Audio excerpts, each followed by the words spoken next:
Hello नमस्कार, मी दीपाली. तुम्हा सगळ्यांचं आपल्या ब्लॉगमध्ये खूप मनापासून स्वागत आहे. तर इनशॉटचा ड्राफ्ट क्लिअर करत असताना मला हा व्हिडिओ दिसला. इतका छान व्हिडिओ आपण पोस्ट का नाही केला, म्हटलं डिलीट नको करायला, आपल्या बहिणींसोबतची आठवण म्हणून आपण हा व्लॉग पोस्ट करूया व्हॉइस ओव्हर करून. तर जर आवडला व्हिडिओ तर नक्की लाईक करा आणि आपल्या फॅमिलीचे व्लॉग पाहण्यासाठी चॅनलला नक्की सबस्क्राईब करा. तर इथं आम्ही ठरवलं होतं वन डे प्लॅन स्वामीनारायण टेम्पलला. कारण आम्ही जेव्हा पण माहेरी सुट्टीला येतो तेव्हा असेच दिवस सरून जातात, निघून जातात कामातच, आमचं कुठं फिरणं होतच नाही. तर यावेळी आम्ही ठरवलं की जाऊयातच म्हणून. कारण सोना इकडं जाऊन आली होती एकदा, तर ती म्हणाली आपण जेव्हा येऊ सुट्ट्यासाठी तेव्हा याच मंदिरात जाऊ, कारण मंदिर इतकं सुंदर आहे बघण्यासारखं, आपण तिकडेच जाऊयात म्हणून. सो आम्ही ठरवलं आणि सगळं घरातलं आवरून वगैरे आलो. आणि आम्हाला निघता तसं पण 4 वाजले घरी सगळे आवरेपर्यंत, कारण लहान मुलं असलं की थोडंफार उशीर होतोच.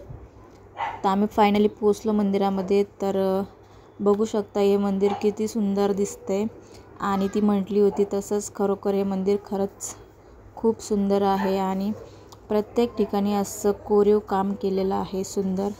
आणि खूप अशी झाडं फुलं लावलेली आहेत छान. आणि ते बघून इतकं प्रसन्न वाटतं, खूपच भारी वाटतं. तर इथे आम्ही सगळेजण आलो. आणि इथं वैशिष्ट्य म्हणजे इथं कितीही गर्दी झाली तर असं खूप गर्दी कालवा सगळं वाटत नाही. खूप सुंदर आणि शांत वातावरणासाठी हे मंदिर प्रसिद्ध आहे. तर आम्ही आतमध्ये जाण्यासाठी तिकीट्स वगैरे काही नाही आहेत, फ्रीमध्येच एंट्री आहे. तर इथे आतमध्ये फोटो वगैरे काढण्यासाठी तर अलाउड नव्हतं, तरीही मी थोडाफार शूट घेतला, कारण बाकीचे पण लोक फोटो शूट करत होते. म्हटलं आपण पण का नाही करून घ्यावं.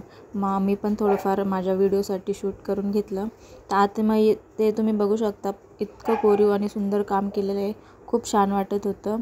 आणि प्रत्येक देवांच्या मूर्त्या पण त्यांचे वस्त्रही खूप सुंदर असं रेखीव काम केलेलं आहे प्रत्येक मूर्तीवरती.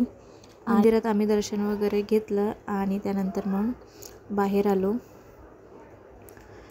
तर इकडे जास्त काही शूट घेता आलं नाही, कारण सिक्युरिटी काका लगेच ओरडले फोन ठेवून द्या म्हणून मी काही जास्त शूट केलंच नाही.